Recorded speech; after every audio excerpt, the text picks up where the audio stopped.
Will the Committee of Supply please come to order? This section of the Committee of Supply will now consider the estimates of the Department of Justice. Does the Honourable Minister have an opening statement? I do. Minister of Justice. Thank you. Thank you very much. Thank you very much, Honourable Chair.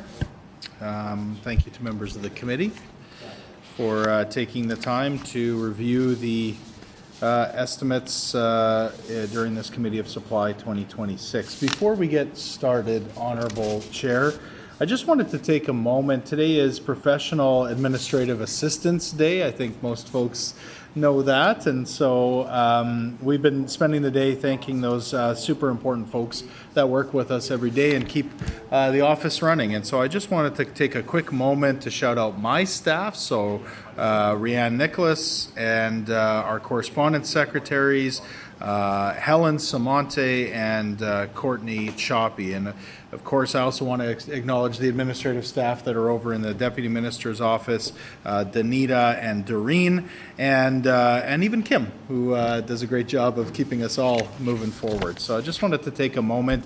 We couldn't do this job without you, and I just wanted to put on the record how much I appreciate the work that you do, and thank you for keeping us moving forward. I also wanted to take a moment to just send my appreciation and thanks to all of those Manitoba Justice employees who work tirelessly every single day across this province.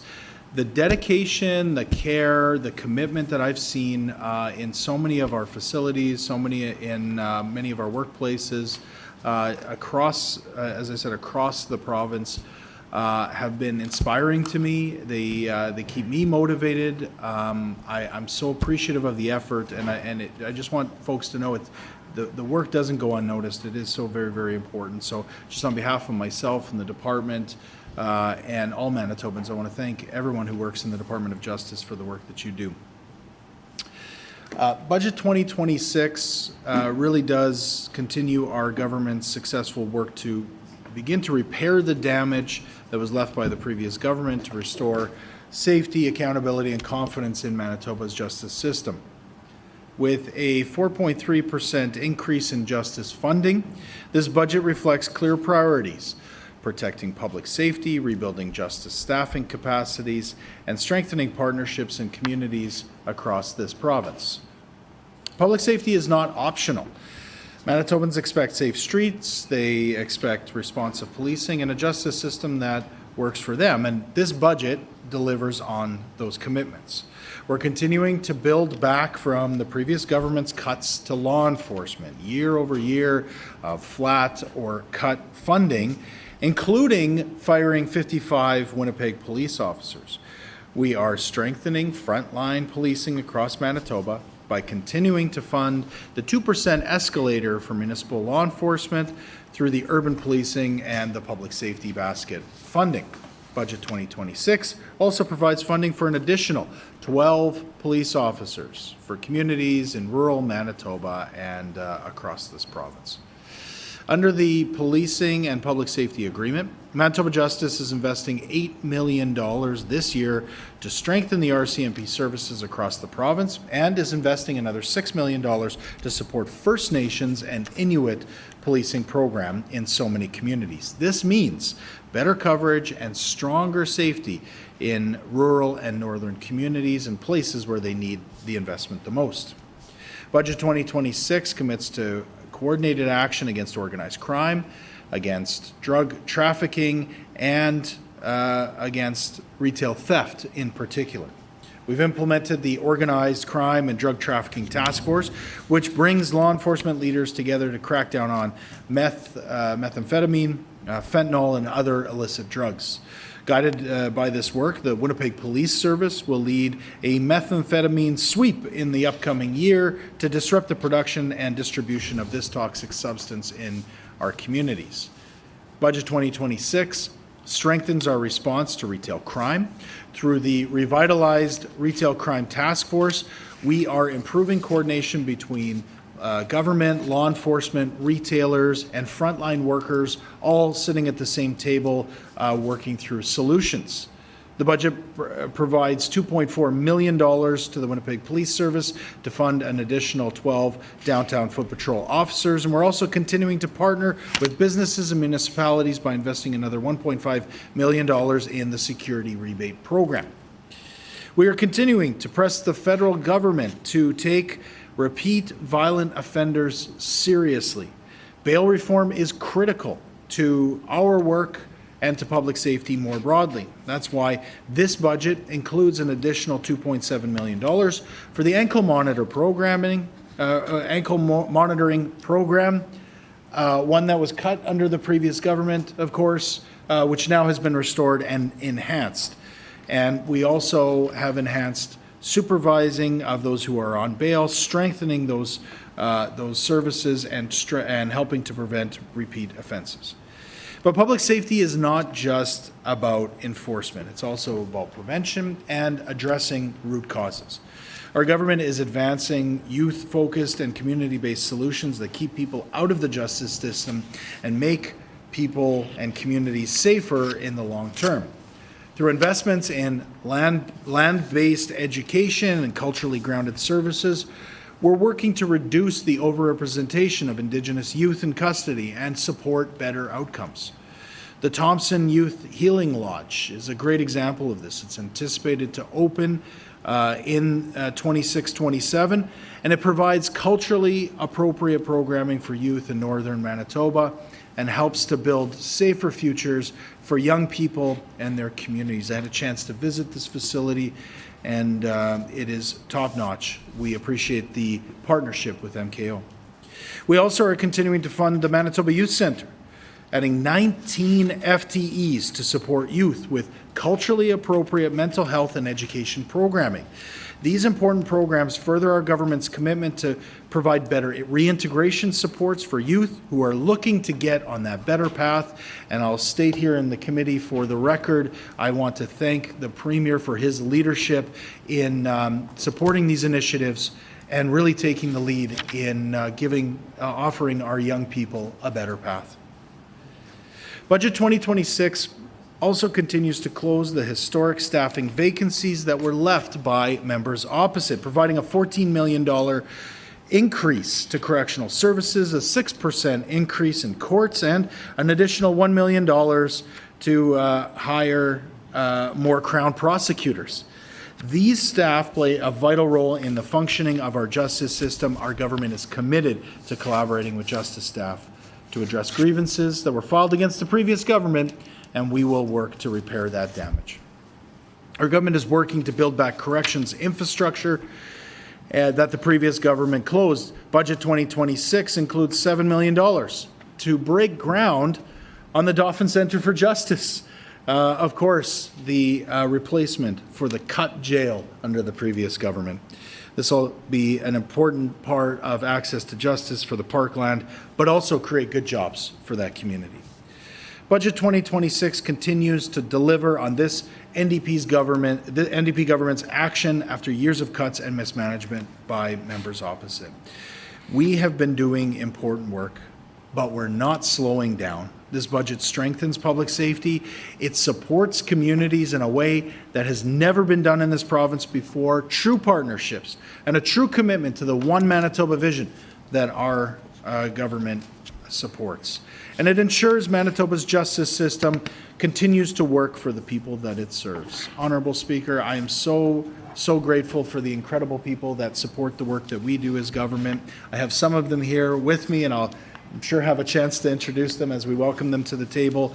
Really, we couldn't do this without our incredible justice team. We're on the right track. We're making progress. We have a lot to lose if the former government ever got back in power. We all know that. And so we're going to continue with our foot on the gas to get results for Manitobans and make communities safer. Thank you, Honourable Chair. Thank you, Minister. Does the critic from official opposition have an opening statement? Member for Brandon West. Well, thank you, Honourable Chair, and it's a pleasure to be here at Committee of Supply to talk about this budget as we move forward. I'd like to start out by thanking all of the staff that play a vital role in justice throughout Manitoba. And they're too numerous to mention, but some of the areas that we touch on are law enforcement, of course, our police services, security, corrections, institutional safety officers, public safety units, just to name a few that are part of this. But today, I would particularly like to thank the staff of Manitoba Justice who continue to serve in a nonpartisan role to make sure that Manitoba is kept safe and that the policies are followed and processes are followed. So on today, Administrative Professionals Day, thanks to all of those that administer professionally law enforcement across our province and make sure that it is kept on track, because it is vital, it's necessary, and it's not an option. It is something that has to be there. Why is justice important to Manitoba, and why are these estimates and these issues important to Manitobans?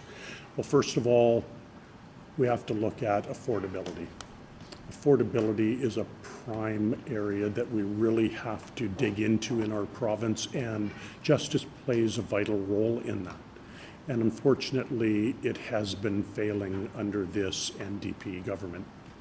When we look at affordability across the way and the fact that we see billions upon billions of dollars going out the doors of institutions because of thefts, because of increased robberies, and because of the fact that institutions have to take strong security measures because this government has failed to do so, that's costing Manitobans. And it's an affordability issue, Manitoba, because it's you that has to pay that. Businesses are in this for profit. We know that. They have to turn a profit to employ people and to work further within our economy. But when they're losing billions, they have to pass it on to one person, and that's the taxpayers. Manitobans expect more when it comes to retail crime, when it comes to security of the institutions, and they need to feel safe when they go out into those areas. And the second area that we have to focus on with justice is the economy. Justice plays a key role in our economy here in Manitoba. People may ask, well, how does justice play a key role in our economy? Safety is a number one driver for people locating to certain jurisdictions. We want to have people coming to Manitoba. We want to have businesses coming to Manitoba because they know that it's safe to operate here, that they can bring employees in, that they can bring their management teams in to a safe and secure Manitoba. That will drive our economy, and that will help make Manitoba a have province, which unfortunately under this government we have not seen. So it's time to dig in. We need to look at this budget, we need to look at estimates, and we need to find out why Manitoba is getting the short end of the stick when it comes to this budget. We keep hearing 7.5 years of the PC government. Well, 7.5 years of strong government made sure that Manitoba was safe. Unfortunately, this government has had coming up to 3 years now to prove that they could do something with safety, and they failed, and they failed miserably. So we have to make sure that Manitobans also understand that 17 years prior to that, this government was in power, and there was all sorts of issues when it came to justice. Manitoba deserves to be safe, and that'll happen under a PC government. So, before we continue on, and we hear any more promises that we know are going to get broken, because we've seen it year over year, and I'll use a couple of examples. There was a promise of having a GIS unit in Swan River.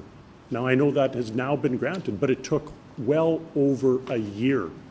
This government was, this justice minister was happy to stand in front of cameras and say, we're going to make this happen. Didn't happen for years, for months. And this government has neglected Manitobans. So we're going to hear promises, we know that, and we're going to see promises broken. With that, Honourable Chair, I look forward to digging into estimates and asking questions and hopefully getting some answers for Manitobans. Thank you. Thank you, Member for Brandon West. Under Manitoba practice, debate on minister's salary is the last item considered for a department in the Committee of Supply. Accordingly, we shall now defer consideration of line item 4.1 bracket A contained in resolution 4.1. At this time, we invite minister's staff to join us at the table, and we ask that the minister introduce the staff in attendance.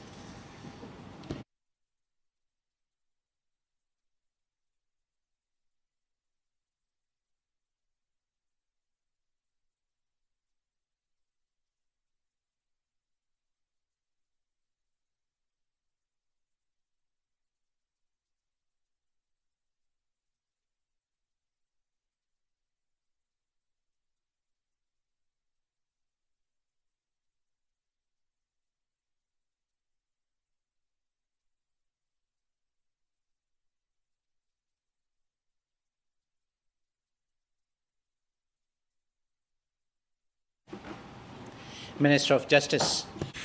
Okay, while everyone's finding a place to sit and getting settled in, I'll just start by introducing the staff. Of course, my Deputy Minister of Justice, Jeremy Akerstream, is joining us here today, and joining him, Mahesh Adhikare, my ADM for Corporate Services, and our ADM for Public Safety, Owen Ferguson.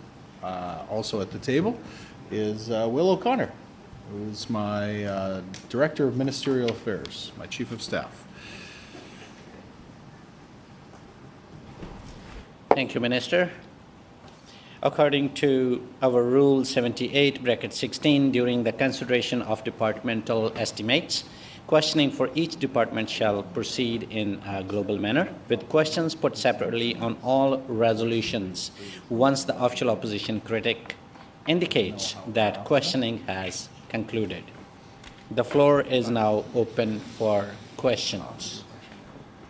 Not because of the RCMP, but simply because they have no staffing available and it hasn't been taken care of by this NDP government over the past 3 years. We've seen a decline happening. So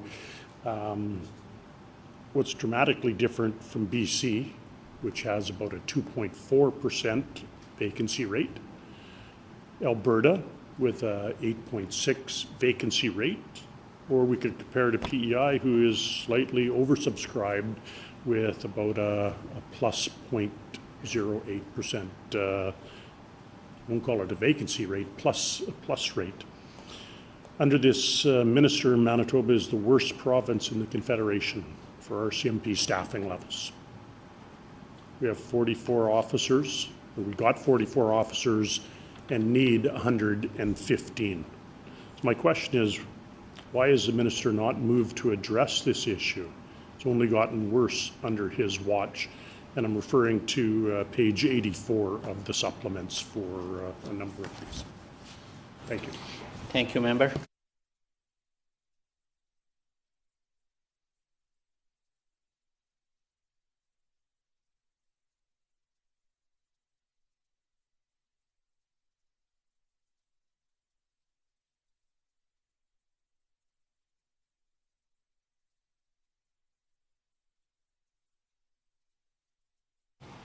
Minister of Justice.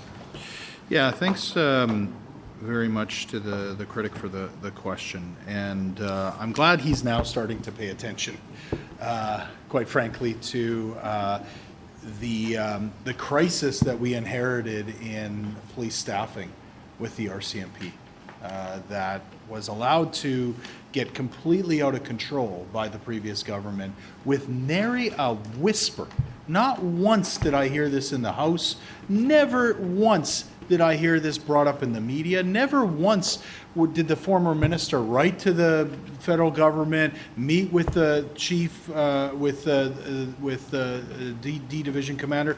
Never once did he advocate to Ottawa to solve this problem that was allowed to be created under the previous government. And I can understand why. Because the previous government only had one gear, and it was fight. Fight with the cities, fight with the municipalities, fight with chiefs of police across this province, and fight with the federal government. There was only one gear. There was only one stance that they ever took. There was only one way that they approached the problem. And so I can appreciate that they had no clue how to deal with this. But the reality is, of course, we came in and vacancy rates were through the roof. I went to Ottawa. I talked to the federal minister. I talked to other provinces. We had a great discussion. We had a roundtable just like this. And the other justice ministers from the provinces said, boy, vacancies are really high in the RCMP.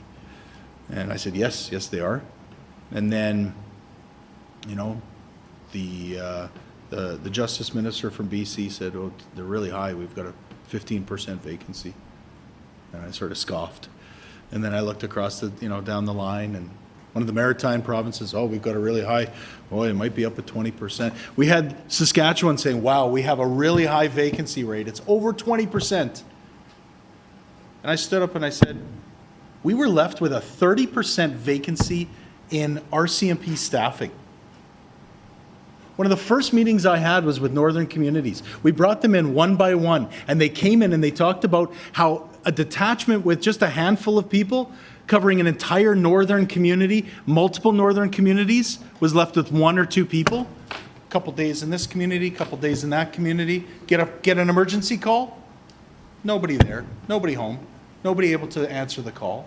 And that's because the previous government, they not only didn't advocate with the federal government, but get this, they cut the funding for policing. Could you imagine? We need more police officers, and they froze. They said, nope, no money for police. The language the member opposite has used before, defund the police.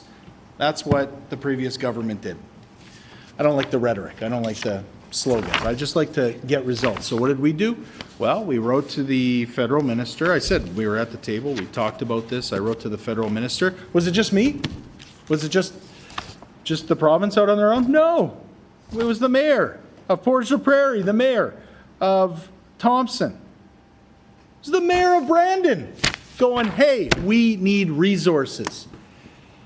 And we kicked and we screamed and we fought, and now we're starting to see record numbers coming through Depot. Finally, we're starting to get the numbers that we need back in Manitoba. 65 new cadets coming to Manitoba to start fill the vacancies left under this previous government.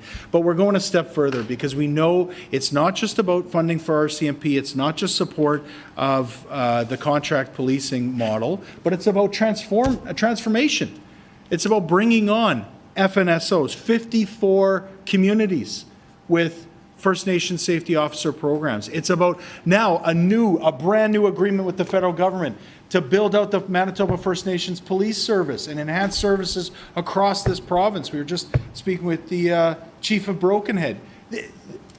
This is how we're going to solve the problem, by having a floor, a foundation of trust, of solid, predictable funding, and then it's working through these issues around staffing one by one community at a time, by bringing in more police officers, training them up and getting them on the front lines. Members opposite don't have a leg to stand on.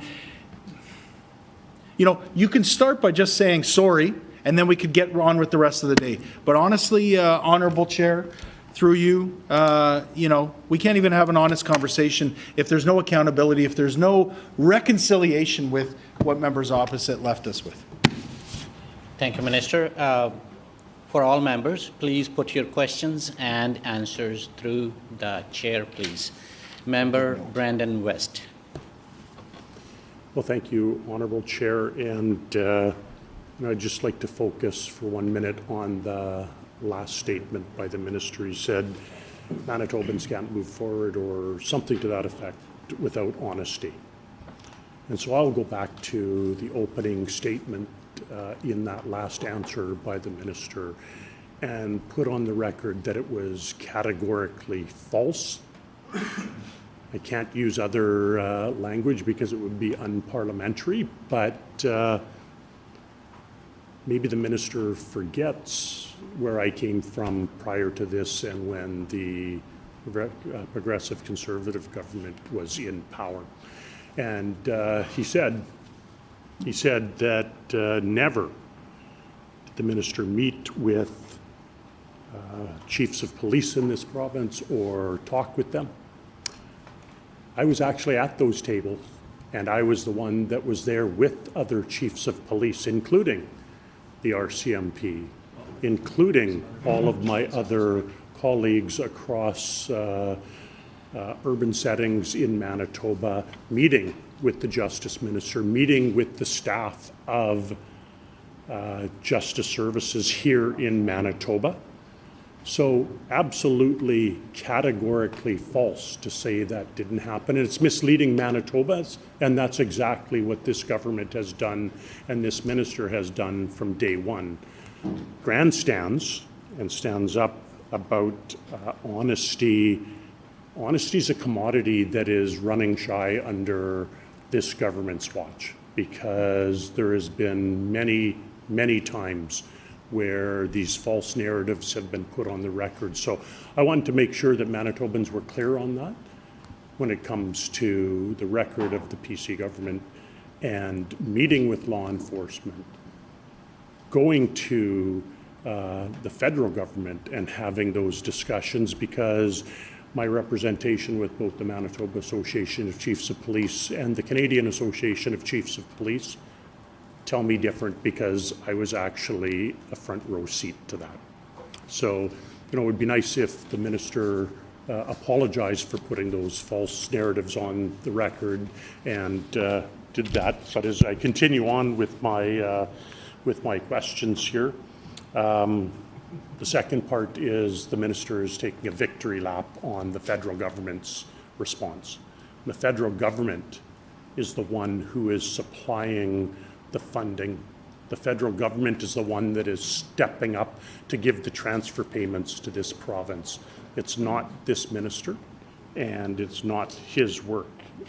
We look at this, and it's disappointing to hear that rhetoric. So, keeping on the staffing, Honourable Chair, I would like to know what are the vacancy rates across Manitoba, including the Brandon Police Service, including the Winnipeg Police Service. Let's go with Altona, Morden, Winkler, Victoria Beach, Manitoba First Nations Police Service, and any of the other police services that are part of the funding model for this government. Thank you. Thank you, member. Honorable Minister.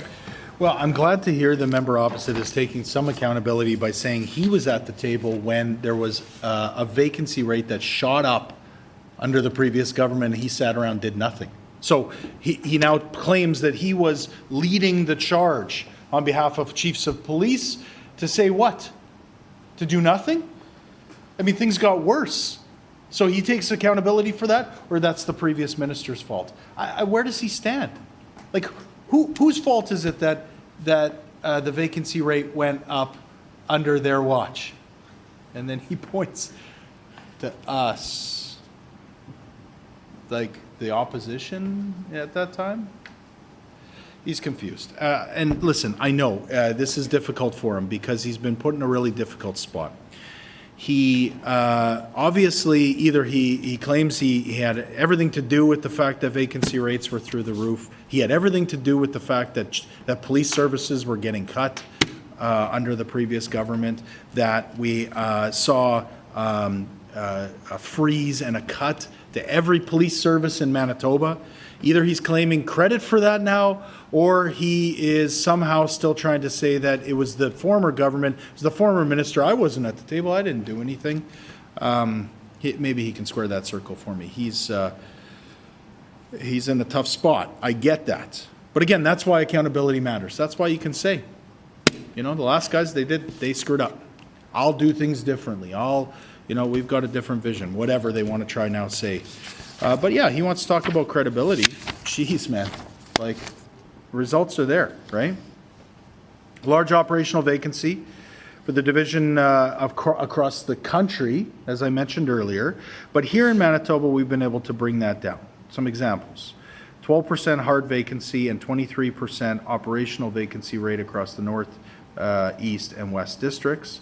Manitoba is anticipating, as I said earlier, a larger share. I think it's a record number. I'll just put it on the record. I think it's a record number of cadets that are coming through in 26, 27. We made a strong pitch to the federal government around First Nations being a part of this conversation and being at the table. And now, the member says, well, it's federal government money. I don't think he understands how the agreements work. This year, it's $6 million more just for First Nations policing and First Nations safety officers. This is record funding, and it's an absolute testament to the kind of partnerships that we've been able to build with First Nations and with communities across this province. And then across the province, $8 million more on top of the record funding that we've already provided to the RCMP, $8 million more for that province-wide policing through the PPSA. We have created the kind of atmosphere with law enforcement where there's trust, where before there wasn't. And again, this is because the cuts and they wouldn't even take meetings. The former government wouldn't even take meetings with law enforcement. He says he was at the table. I'm sure he's a candidate. He was a candidate in the last election. Good. He was buddies, I guess, with the right people. For the average person in law enforcement, they weren't allowed to talk to the minister. The minister was up here somewhere, I guess, and lowly law enforcement was way down there. And that's how they got treated. They got treated on a personal level that way, but then they got treated that way in terms of the funding that was provided to them. We have set a different standard, and that is a collaborative one, one where we're going to work with community. We're going to meet these challenges head on, and then we're in very real terms offer the dollars and cents that are going to make a difference.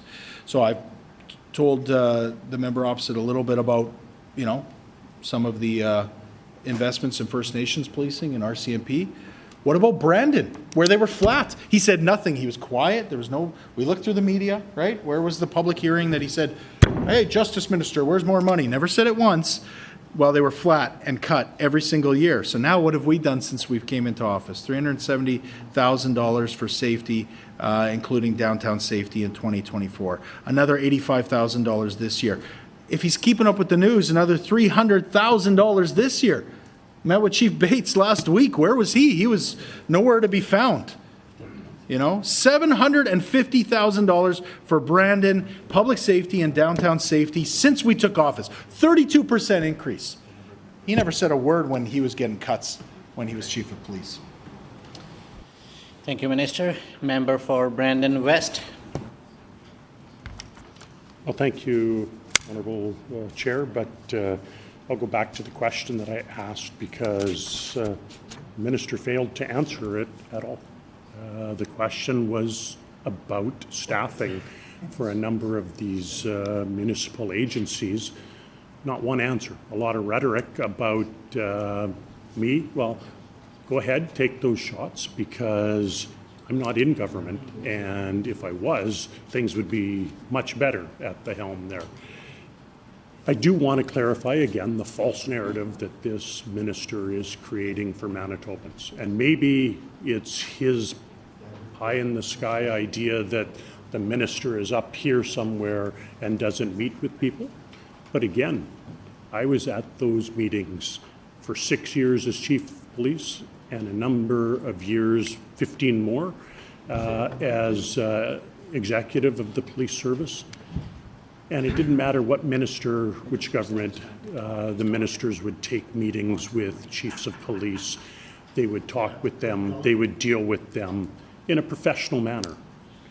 the minister's laughing and joking. He thinks it's a joke to be professional, but I come from a place where professionalism is demanded, it's expected, and it's something that has to be done day in and day out, where this minister comes from a different background where maybe professionalism isn't expected at the office, maybe professionalism isn't expected in the communities that he represents. But again, he can continue heckling right now and talking down on this, but I'm one that can say that I've walked the walk and I've talked the talk and I've been there, and this minister simply can't. And I kind of bring it down to a minister in this position who doesn't have a law degree or doesn't have any law enforcement experience or anything else is, it must be challenging for him to try and understand a lot of the issues that are being faced. And I understand that they have to go on the offensive to try and be defensive, and that comes with a personality trait that this minister brings to the table when it comes to law enforcement and it comes to trust and it comes to building those relationships. So when we look at it, I believe I heard in the north, if we go back to the RCMP, a 23% vacancy rate, a cold vacancy rate, and a 12% hard vacancy rate. So the vacancy rate would actually be in total 25%. I don't know if I would, if I'm understanding that wrong. I'm sure the minister will correct me, but that's the words that he used when I wrote them down. But my question was about the other urban police services and what their vacancy rates are right now, and whether or not this government is, or what they're doing for those vacancy rates. But I will add one other point that was a false narrative under this minister. And he can look at my record from the time that I became chief of police in 2017 through to the time I left in 2023. The staffing complement of the Brandon Police Service continued to grow. So when he says it sat on his hands and it was flat, it continued to grow year after year after year. And that's because of the relationships that I had with government, that I had with the municipal government and the board that oversaw that. So I'll again leave that question because typical, it wasn't answered. My question is, what are the vacancy rates across Manitoba for the other urban police services? Thank you, member. Honorable Minister. Yeah, I mean, if the member wants to get the vacancy rate for Brandon Police Service, I encourage him to maybe actually talk to the mayor of Brandon every once in a while, or the chief of police. I'm sure he's maybe not so welcome to show up there unannounced. We like going there, but for him, I'm sure it's a frosty relationship. We've got a chief who's doing a heck of a good job out there, and want to lift him up. And again, we're working with the mayor. Mayor Fawcett says the funding will go a long way. It's a direct quote.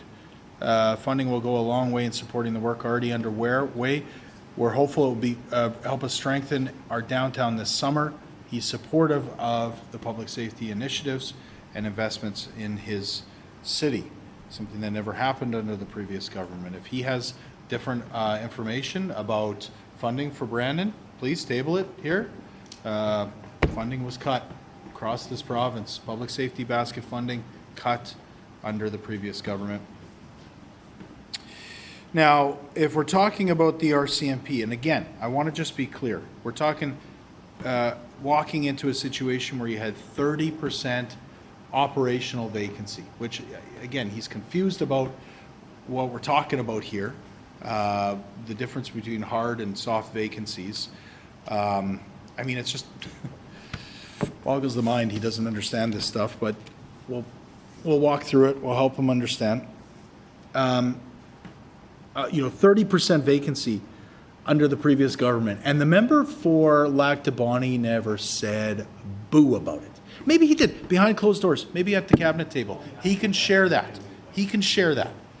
I would suggest that people in his area, like Lauren Schenkel, who works with us on our PIMJAC committee, would maybe say differently. But anyway, he can reconcile that when he's going to ask some questions. So that's great. I'm going to hear from him and find out what he thought of the cuts to RCMP during their term in office. Did he think that was a good thing then? Is it a bad thing? Does he say that was the old member for Lac de Bonnie? It's not me. I'm a new guy. I'm part of a new caucus. I'm taking a different tack now.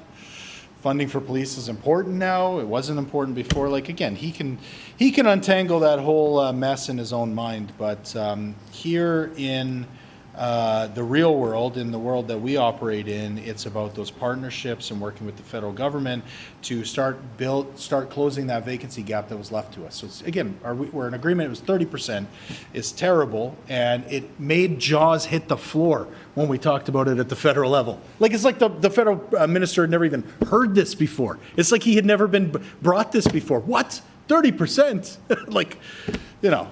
Not to toot my own horn, but I think it's like we shocked the room and we got some attention that had never been taken to Manitoba. The former government never thought maybe just to work with the federal government to get this problem solved. So anyway, we got to work. We had a number of Manitoba classes. Recruitment efforts were increased in Manitoba. And again, I'm not taking credit for this because it was the RCMP who, when they see the funding go up year after year, if the funding is going up, if there's support for law enforcement, then they can go out and they can say, hey, we want to recruit more people to be in the RCMP. Like, it's pretty straightforward how that works, right? So we start getting the numbers back up and we start to see them start to close the gaps that were left by the previous government. And the proof's in the pudding. East District. Again, operational vacancy rates, which is again what I think the members opposite is asking about. 11.1% in the East District. 12.99% in the North District. 10.82% in the West District. And 19% in traffic services. More work to do, you better believe it. That's why we're full steam ahead. That's why this budget includes record funding to law enforcement. $8 million more for our CMP, right? That's how you do it. You put in place a foundation of funding, relationship of trust, and you work through issues one by one. Again, I'm not taking credit because it's the RCMP, it's working with our public safety folks. These are the real heroes. We're getting the job done. Thank you, Minister. Member for Brandon West. Thank you, Honourable Chair. And the only records that are being set here is the broken record that seems to be spinning and spinning and spinning from this minister when the rhetoric gets spewed. It was extremely hot in here when we first started, and it's getting hotter and hotter as we go with the hot air coming out. So, when I look at what's happening across Manitoba and the service delivery that law enforcement is doing, law enforcement does an excellent job. Justice does an excellent job, and I'm happy to say that. But they need the support from the government, and that's not something that they're seeing. I want to talk a little bit about the provincial policing budget. The provincial policing budget line increases by just over 3% across all of Manitoba, despite us being short hundreds of officers. And that's after budgeting for every initiative that this minister could possibly think of, dream of, or bring to the forefront. I'm just wondering how he expects to make progress for Manitoba with an inflationary increase. We know that Manitoba's inflation rate is 3%. And we know that this budget, the policing line, is at 3%. We have hundreds of unfilled positions. And so this is just an example of how this minister has underfunded his budget and underfunded it to Manitobans to try and show that his government falsely is on a path to a balanced budget, because he knows that can't happen, and he knows that when he starts making the hires of those hundreds of positions, that the budget will explode under that line.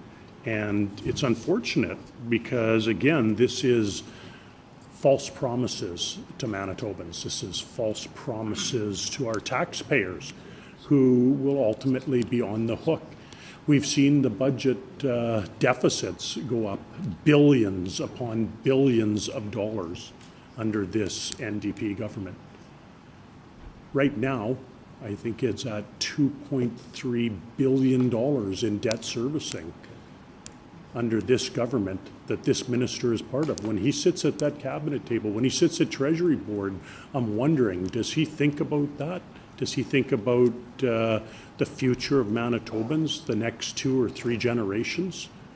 What's going to happen to them when they have to pay for his reckless accounting and his reckless use of funds within law enforcement? Hundreds of members short across this province under his watch. 3 years. 3 years he's had to work on this. He'll keep going back and saying 7.5 years of the previous provincial government that did one heck of a great job. But he forgets about the 17 years before that that government had to dig out of, and deplorable times, times when our credit rating was questioned. We're heading there again now. And as I said, law enforcement is important for our economy. It's an economic driver. It's something that businesses will move here. They'll take up locations here in Manitoba in areas that I'm certainly passionate about. They'll take up business opportunities in Brandon and in Westman, in Lac du Bonnet, in Agassiz, but only if it's safe, and only if this minister can offer that safety, which has not been happening under this minister. So I'll ask again about the policing budget line increases of just over 3%, and how he figures that he can make progress for Manitoba with just an inflationary increase. Thank you, Member. Minister of Justice.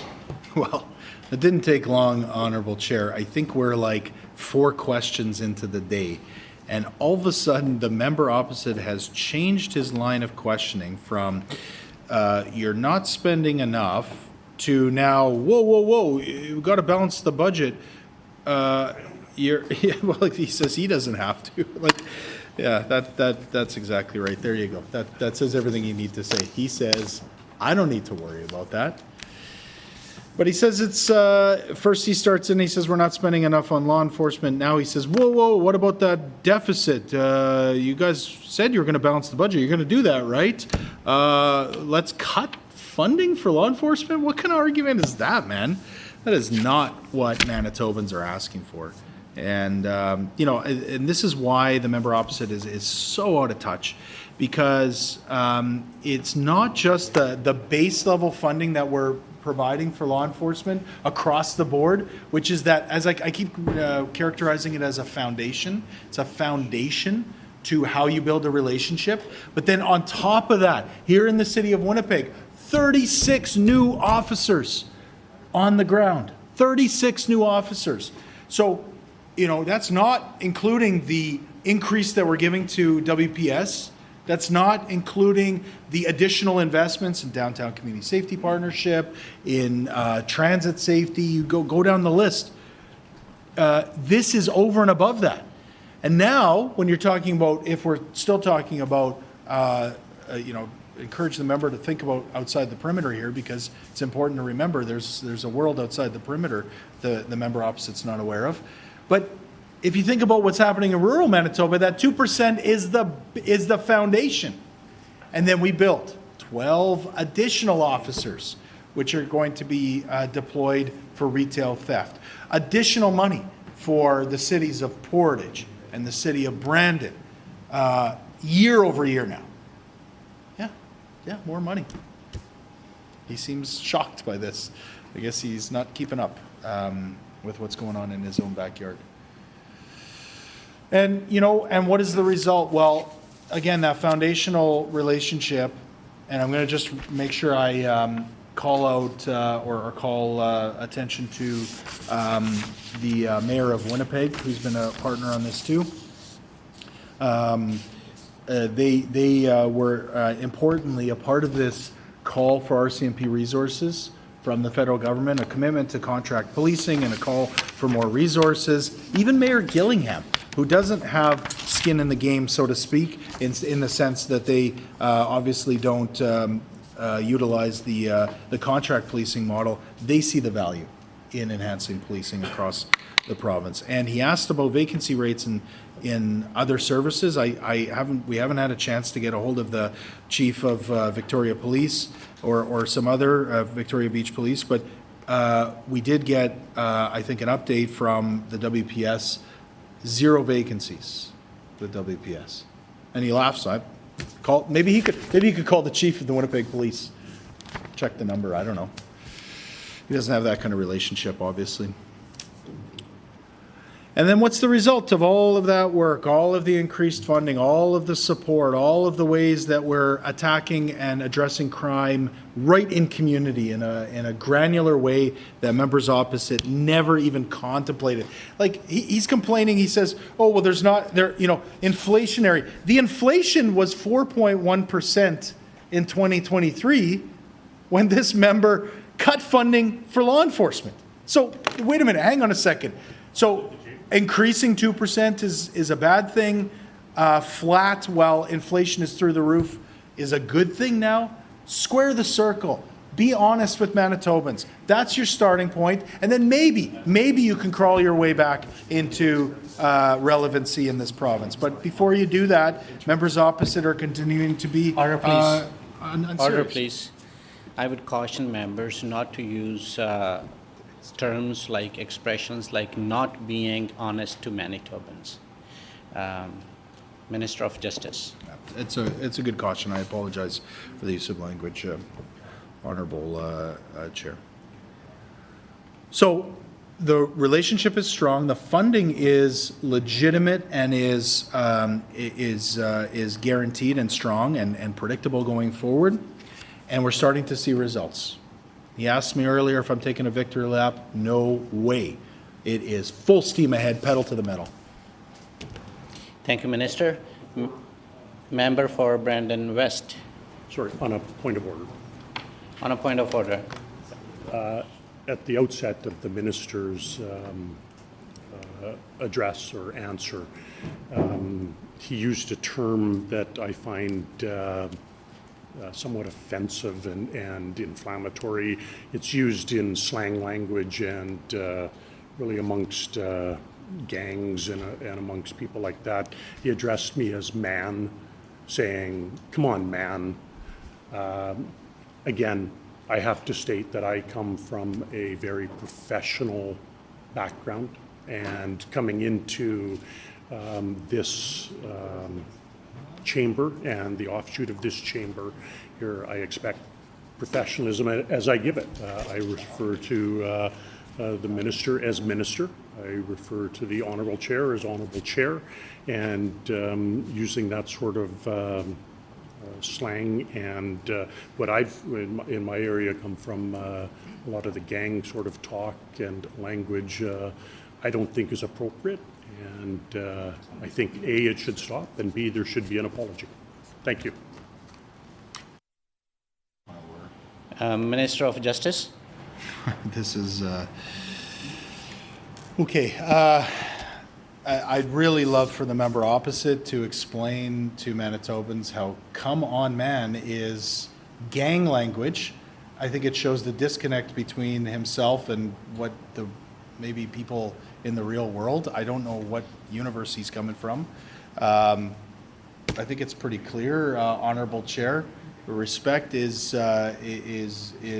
provided here in this committee, and I'm prepared to at all times ensure that our language is parliamentary, that the respect is there. But when somebody says something ridiculous, asking "come on man" is, I think, a pretty common phrase that normal Manitobans use. And if this member opposite thinks that's a gang language, he's nodding his head. Gang language. Okay.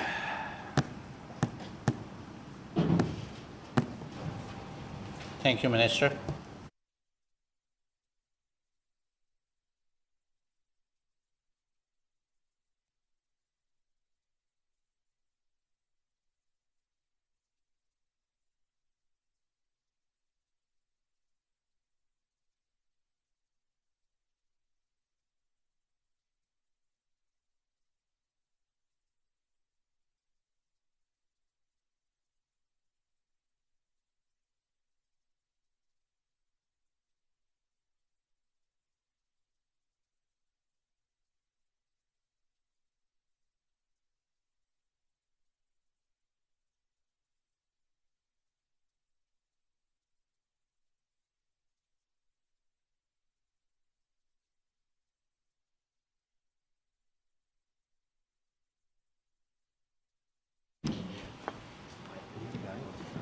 Order, please.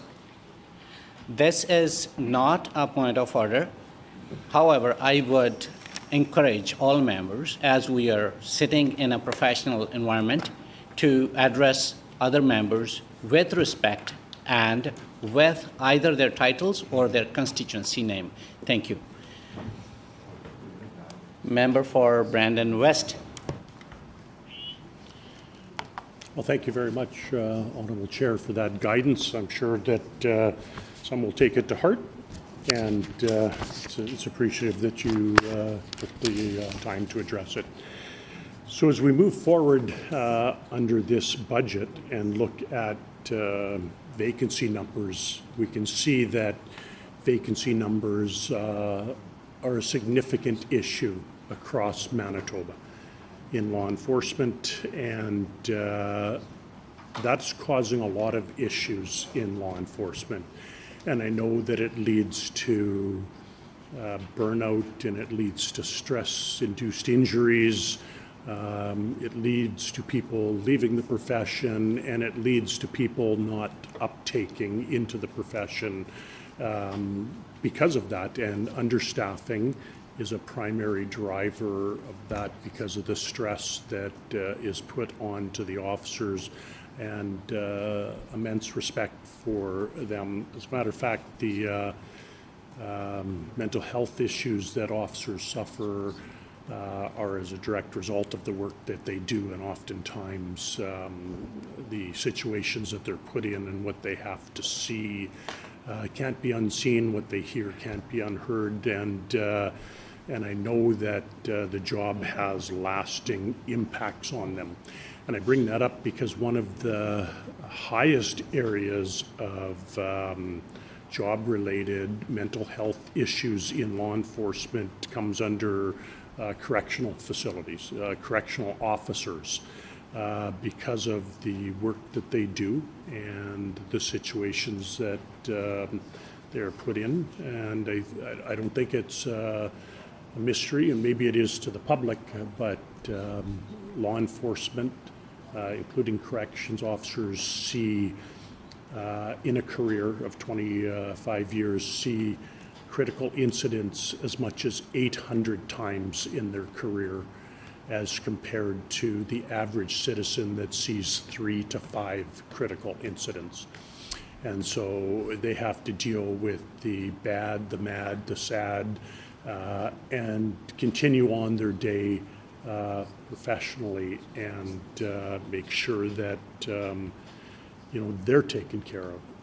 And in order to do that, there's an honor system within policing and within corrections where they have to take care of each other, because there's not always other people there to take care of them.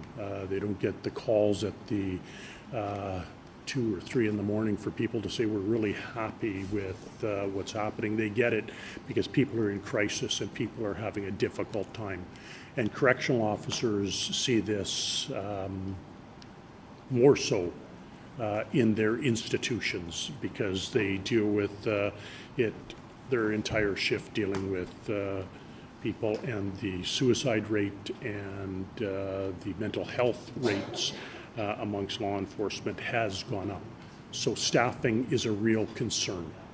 So I would like the minister to answer what the vacancy rate numbers are for each provincial correctional facility across Manitoba at this time. Thank you, Member. Minister of Justice. I appreciate the line of questioning. This is an area where I don't think we're going to see much daylight between the important advocacy that the member opposite just put on the record and that of the actions of this government. We've been very clear that we need to protect those who protect us. We need to do everything we can to ensure that the mental health of first responders and law enforcement in particular is put first and foremost in our actions. One of the first actions that we took as government in response to a terrible tragedy, of course, but an important step was the implementation of 3 mental health workers for first responders. One dedicated directly for law enforcement to ensure that they have the supports and the resources that they need, and the commitment to 100 mental health workers across law enforcement to help to de-escalate situations and bring a different kind of response is one that we continue with. I think the Minister of Housing, Addictions and Homelessness has maybe already done her estimates, or maybe is ongoing now. But anyway, I definitely support her work in developing and rolling out that support. It's also important for the member opposite to tie that to vacancy challenges. Again, when we're talking specifically the RCMP, we saw a 30% vacancy, hard and soft vacancies for RCMP detachments, and as he mentioned earlier, that was even had a bigger impact in smaller communities or northern remote communities. And as he said, if folks are asked to do more every single day and there's no break and there's no respite, then we're not going to see the kind of mental health outcomes that we want. So that's why I think the work that we've done with regards to, again, not just starting to fill the vacancy, the funding gap so that the vacancies can be addressed, but also being really aggressive about filling those vacancies. Again, advocating to the federal government, working with D Division, working with our RCMP partners, and then bringing in municipal leaders and others to ensure that this is a priority in terms of getting those boots on the ground. That's been a huge benefit for us. And likewise with the WPS, I know he laughed about the numbers earlier, the no vacancy, the 0 vacancy rate over in WPS. I imagine that's because we continue to see graduating classes that are bringing in more and more recruits to the WPS, and I'm very encouraged by that. And again, we've got the additional officers that we support, that's over and above, but we have set that foundation of funding that now the City of Winnipeg has been coming out saying they're hiring another 36 officers. Again, this is all repairing damage. 55 lost officers in the City of Winnipeg, and now we're seeing that increase and we're seeing the vacancy rates come down. When it comes to corrections, we can talk more about this, as I'm sure the member opposite will want to get more detail. But I'll just say that we likewise, I mean, this is across government, but certainly in corrections, we saw the same sort of situation where the members opposite continually underfunded. They fought with unions. They didn't sign agreements, and you had workers who were unsure about their futures. They were unsure about how much value they had when the previous government, all they did was disrespect them. And so we changed the channel by negotiating in good faith, by working in an honest and straightforward way with our staff in corrections, showing them the respect that they deserve, and implementing a full-time workforce pilot project, which now in this year's budget is being expanded, which really shows in again, clear terms that we are willing to put the money to support workers who are doing this important work for public safety. And I do consider corrections as part of public safety. The average person has no idea what goes on behind those prison walls. But I can tell you every single day the work that those folks do in corrections to support our inmates makes a difference in public safety when those people come out of those institutions. And so we want to support their work. Thank you, Minister. Member for Brandon West. Thank you, Honourable Chair, and I appreciate the Minister talking about the effects that law enforcement have on those members, and I have great respect for them no matter which area of law enforcement they come from. And true, there's probably, I would say, less than 3% of the population that really understand the correctional system and the impacts that it has on individuals, the impacts that it has on the staff that are there and the work that they do. And so that's why it is important to get those numbers and to find those vacancy rates. And that's the same impact that this has on individuals in law enforcement.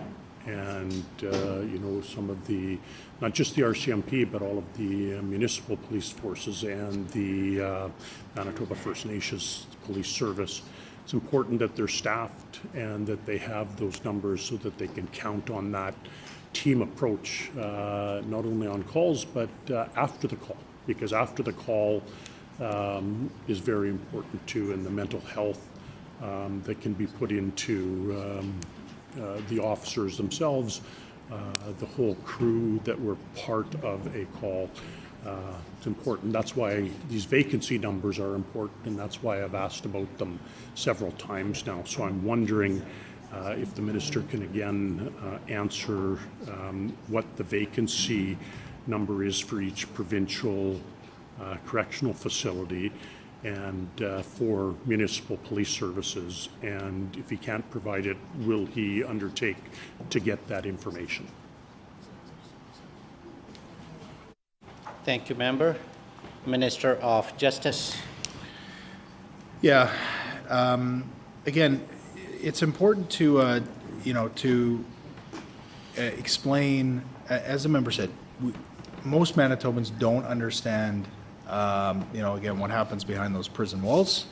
They don't understand the incredible work and professionalism that our corrections officers do. And it's not just because one's sitting at the table right now here in the member for Kirkfield Park, who is, when we say people are fresh off the front lines and into this legislature, it couldn't give you a better example than the member for Kirkfield Park, who has been an amazing advocate for folks in corrections and the important work that our workers do, but quite frankly for the inmates too, because I know he worked closely with young people at the youth center, and and there's a very specific job around keeping people safe and sort of having that structure that I think a lot of young people that are there benefit from.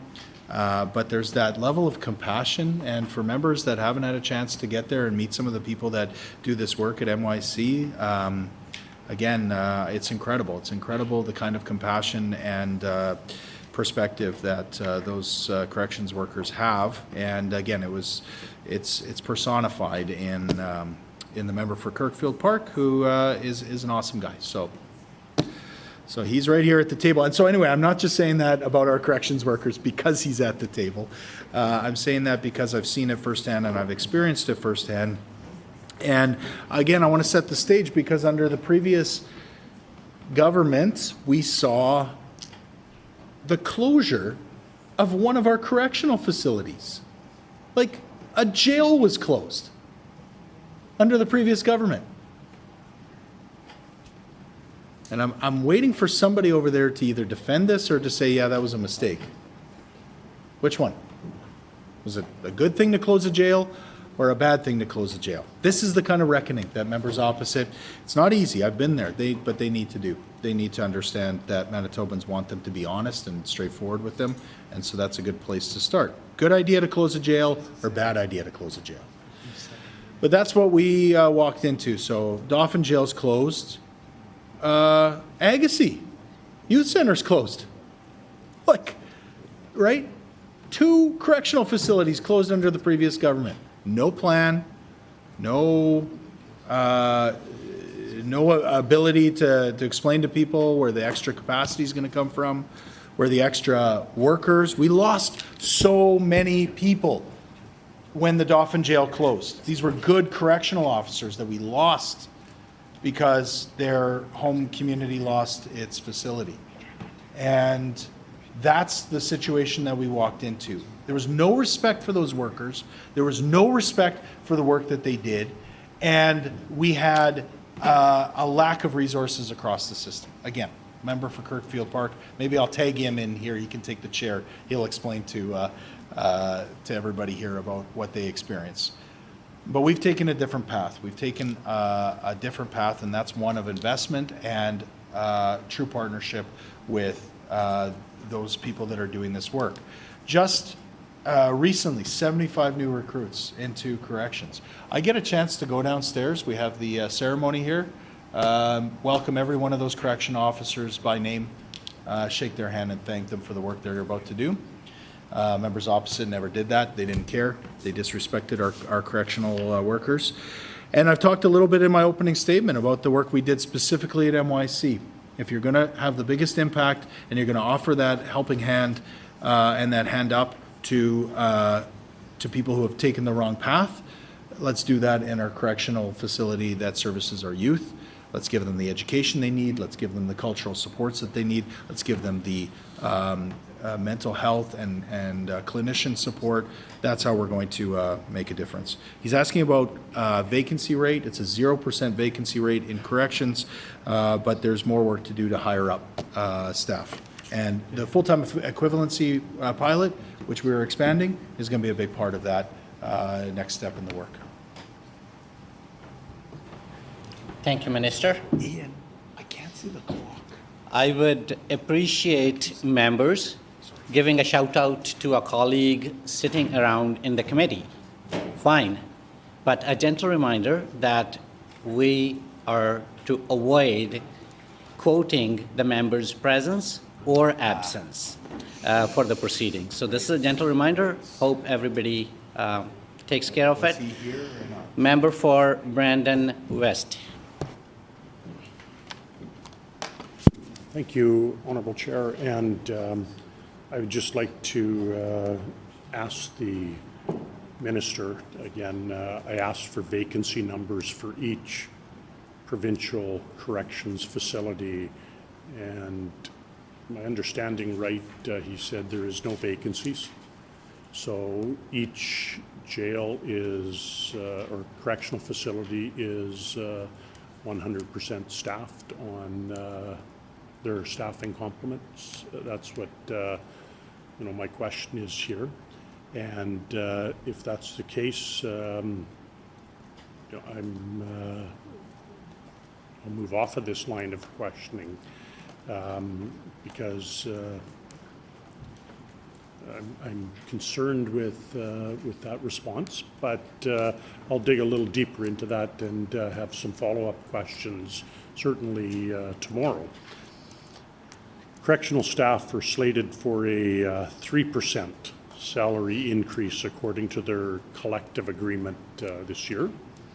Can the minister explain how he plans to cover that and hire all of the 4 more staff? And then the budget line is only increasing by over 2%. So is the minister already planning on going substantially over his budget? Or is he planning to aggressively use vacancy management to meet those numbers? Thank you, Member. Minister of Justice. The member opposite is incorrect. The increase this year is $14 million. That's a 6.5% increase. It's from $218 million to $232 million.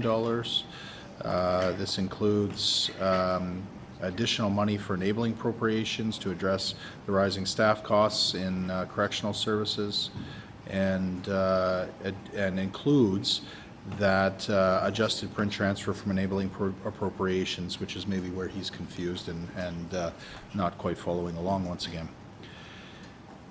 But of course he skated past the first part of the question. He couldn't address it, and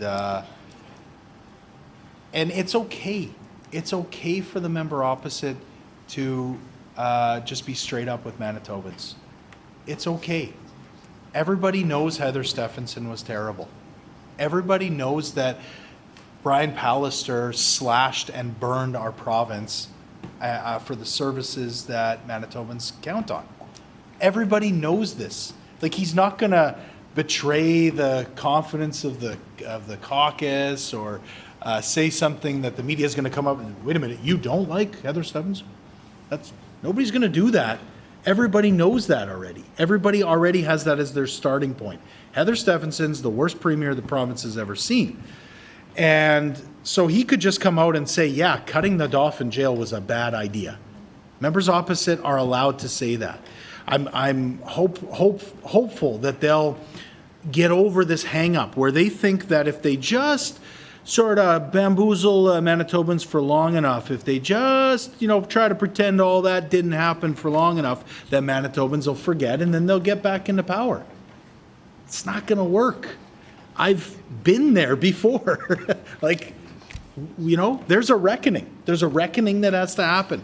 Members opposite have to take, at some point, accountability and say, closing jail, bad. I'm not even saying address the terrible things they said during the campaign, the sort of new low that they found around trans kids and around missing and murdered Indigenous women. I mean, they should be accountable for that too. Don't get me wrong. But just as a starting point, closing jails, bad. Closing ERs, bad. It's unbelievable to me that the members opposite can't even start from that point. They can't even get to that point where they can just say, yep, we shouldn't have closed the Dauphin jail. We lost capacity. We lost beds. We lost correctional workers. And the impacts are still being felt. Now, I think we have turned the corner in terms of not only hiring up, and we're getting more and more correctional officers hired up all the time. I talked about those 75 new recruits, and I'm excited to shake their hands and welcome them to the work. But we are changing the narrative around what it means to be a correctional officer, showing them respect for the work that they do. Starts at the top, and I do this every day. I say they are part of public safety. They're not doing something off in a corner somewhere. They are making neighborhoods and communities safer through the work that they do. And then second of all, the full-time workforce pilot, which is, we're now rolling this out to other facilities because we know that it's going to make a difference in how they see themselves in the work that they do. They now see themselves as being a professional, full-time worker doing our correctional work. And then the money flows, as I said, so $14 million to support corrections in budget 2026. a 6.5% increase. Record increase.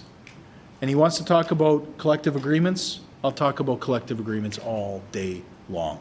The last government disrespected every worker in this province, but especially those workers who were just asking for a fair deal for the work they were doing, and they had to operate for years without that because Brian Pallister decided he was willing to fight with people rather than just get to the table, respect them, and get to work. We've also made important capital investments. $2.7 million. That includes $986 for women's, $422,000 for Headingley, and $1.2 million for safety and security upgrades across our system. Thank you, Minister. Member for Brandon West.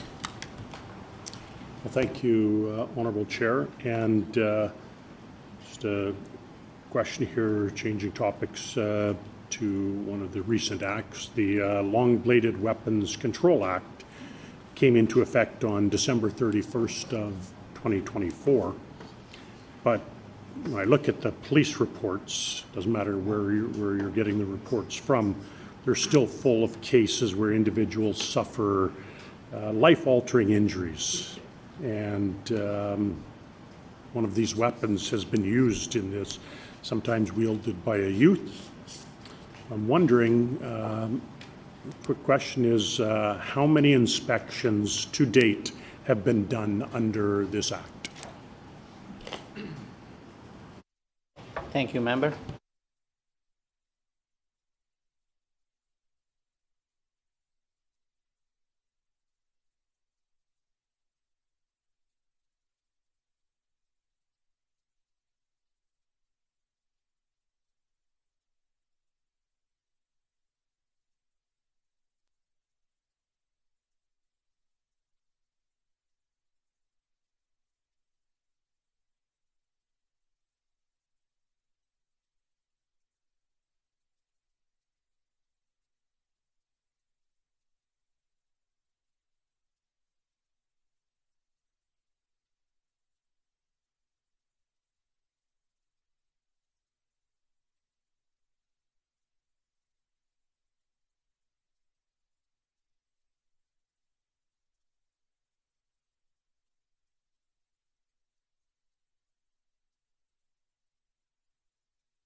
Minister of Justice.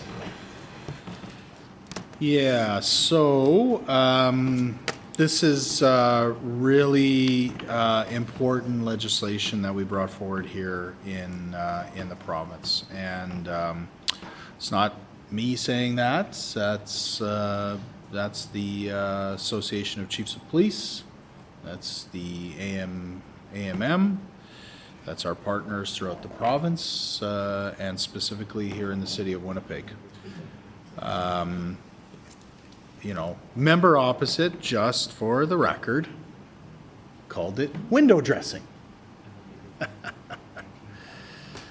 Knife crime came down. 14%? Knife crime, 14% down. And then again, so I'm not on the front lines. So if we're talking about, did our legislation make a difference? The chief of police said yes. He drew a direct line between our legislation and knife crime coming down. So, you know, 14% decrease in knife crime because of the legislation that we brought in. It matters. The legislation that we bring in this place makes a difference for community. It saves lives. So it's not a game. It's not a hold the bill up, call it, make fun of it, call it window dressing. He's done that a few times. He's done it with law enforcement. He's done it with like serious legislation. 14% decrease.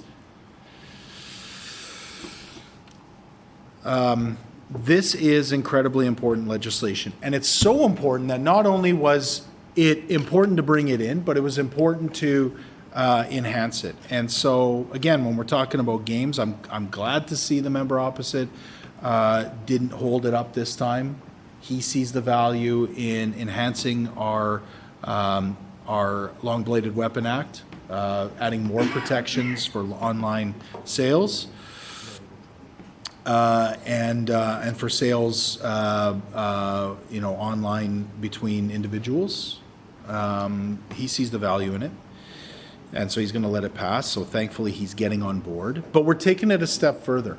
And we're taking it in a way that's going to really help law enforcement. And that is with our Street Weapon Control Act. And I'm very excited to tell Manitobans about this one. This is about keeping our streets safe in public urban areas. We're talking about the bus, literally the bus in Winnipeg. Somebody right now can walk onto the bus with a machete. And I think if you talk to any reasonable Manitoban, they would say in the city of Winnipeg, there is no need to walk onto a city bus with a machete. Maybe the member opposite thinks there is, he can defend that. But of course, we went to AMM. We went to our municipal partners. We went to First Nations. We said, do you want to keep your public spaces safe? And they said, yup. And they're in support of it. So I'm glad the members opposite have seen the value in this. They're turning the page maybe in there. Maybe he can retract those window dressing comments, but I have a hard time believing he would do that. But there has been a ton of work that's happening behind the scenes on the Long-Bladed Weapon Control Act. And a lot of this comes directly to, through law enforcement or other intelligence gathering, but it's also been proactive. So our PSIU team, these are folks, they have gone out, they have visited every retailer, they have visited in person to check, what they're selling and how they're selling it to ensure that there's compliance. To date, latest numbers I have, 1,374 retailers that are contacted. If the member opposite has specific information, we certainly want to get that to the professionals who do this work. But it's about keeping communities safe. And now we actually have the tools to do it. Members opposite refuse to support that good work. They make fun of it. They make fun of law enforcement. They demean the work that's being done by these incredible professionals in our PSIU team. And he could start by retracting those comments and apologizing to them. But if he has specific information, he should get that information forward, because I want this to be the kind of work that's responsive to community. And so far, our PSIU team has done that with great professionalism. Thank you, Minister. Member for Brandon West. Yes, thank you. I appreciate the statistics here. I'm just wondering, as a follow-up, has any analytics been done on the impact to see if this has decreased youth's access to these weapons at all? Thank you, Member.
Minister of Justice. Yeah, again, it's an important correlation to make and an important connection to make. One that I thought the Winnipeg Police Service did a great job of doing when they talked about the crime statistics for last year. They made no bones about it. They said that the decrease that they were seeing in knife crime was directly attributable to the work that we were doing around long-bladed weapons, and we know that it's across the board, of course, this law and these rules. But there are certain communities where there is a bigger impact, where we know there are the kinds of retailers who aren't following the rules. And I can tell the committee that there were 19 investigations or visits by our PSIU team based on complaints. So when you heard a complaint from the community or concern in the community, these were investigations. In fact, there were just 2 last week. And this is because we're staying vigilant and we're staying on top of this. But I think the member opposite kind of asked a little bit more about, these connections between our actions here in the legislature and then the stats and how they're playing themselves out. So I'll give the committee a little bit more of a snapshot based on the latest statistics from the WPS. So the WPS reported that 9.7% of violent crime were committed using a knife. And that's down about 3% from 2023. And 30% of homicides were committed using a knife. The knife crimes decreased by 14.3%. And bear spray, which again, I'll just remind the members opposite, we enacted that legislation. What's the word I'm looking for here? Proclaimed that legislation. I'm new here. Give me a break. We proclaimed that legislation. It was one of the first things I did. It was one of the first things I put my signature to, I think. And bear spray crime came down 29.4%. That's real. That's huge, right? That makes a difference in community. He asked about youth crime. Youth violent crime was down 3.1%. This is last year. We're going to get the updated numbers because it's come down again. Youth drug crime decreased by 45%. Youth crimes involving weapons dropped to 346 instances from 450 instances in the previous year. And specifically, knife crimes using a weapon, youth crimes using a weapon, as I'm sure I wrote this down incorrectly, down 23%. So there's a very direct connection, not only in violent crime coming down, not only in youth crime coming down, but the fact that youth crime using a weapon is down 23%. You could not ask for a better connection, a correlation between legislation that we have passed here in the legislature that is making an impact out on the streets. And again, I feel like a broken record, but it's not me saying this. It's the Association of Manitoba Municipalities who stands with us. It's the Association of Chiefs of Police who stood with us as we rolled out this bill. It's his former colleague out in Brandon, Chief Bates, who's saying this is making a difference. It's our Winnipeg Police Service who's showing us the stats in real time that it's making a difference. Members opposite, the member opposite called it window dressing. Is a 23% decrease in youth knife crime window dressing? Like, these are his words. He's got to stand behind them or not. And so far, the member opposite has shown absolutely no courage here this afternoon to be clear with Manitobans where they stand. When it comes to violent crime, when it comes to youth crime, We have tools at our disposal. Pass the bills that are before the legislature. Let's make Winnipeg and Manitoba safer. Thank you, Minister. Member for Lac du Bonnet. Thank you, Mr. Chair, and I've participated on both sides of estimates for quite a few years, and it's interesting that the minister seems so angry. I'm not sure who he's performing for in the public today. I'm not sure if family members are tuning in or what's going on, but we will move on from that. I do know that when we do have estimates, usually we talk about a global way of asking questions and getting some answers. And I do know that probably I missed the first few minutes of the minister's opening statements, but I'm assuming he introduced his not only political staff, but his department staff. So I would like to thank everyone for participating in these estimates process. On the 16th of April, I had asked some questions in question period in regards to a meeting that the minister joined me with, meeting with some constituents, and I handed the minister a letter from one of my constituents. I'm asking the minister if he had the opportunity to read it and have drafted a response to my constituents. Thank you, member.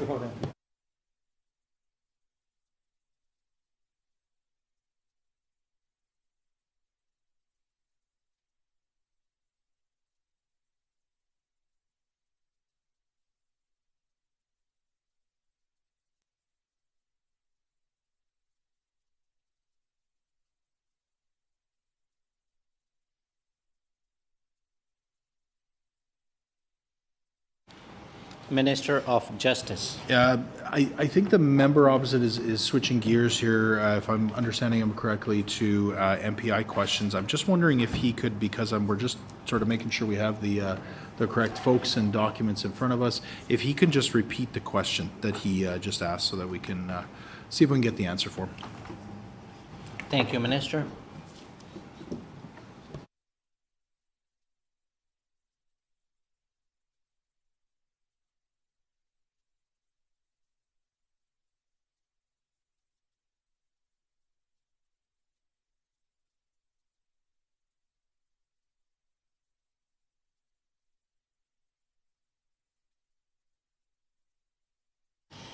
Member for Lac du Bonnet.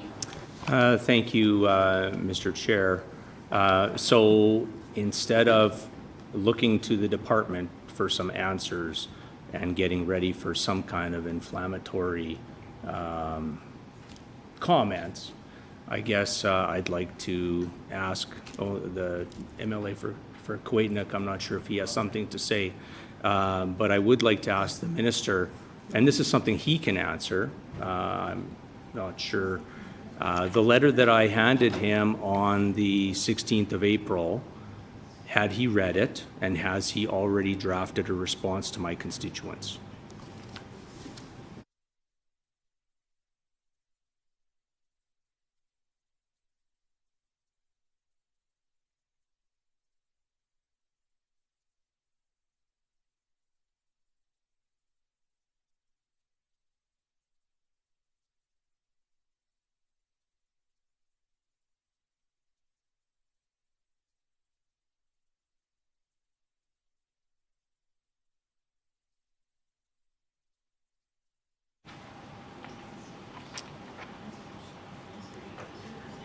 We are here to discuss the estimates of Department of Justice. So I would ask member for Lac du Bonnet to relate it back to justice, to rephrase his question and relate it to justice if it's regarding Department of Justice. Member for Lac du Bonnet. Well, now that, thank you, Mr. Chair. Now that we've got the right camera and the Justice Minister is figuring out what's going on there with his department, I will ask, and I will rephrase it, I asked the Justice Minister if the letter that I handed the Justice Minister on April 16th, if he's had the opportunity to read it and has he passed it over to his department, or has he started to draft a response to the letter from my constituent, which is a constituent that he had promised there was going to be some action and follow-up from the meeting from December 3rd.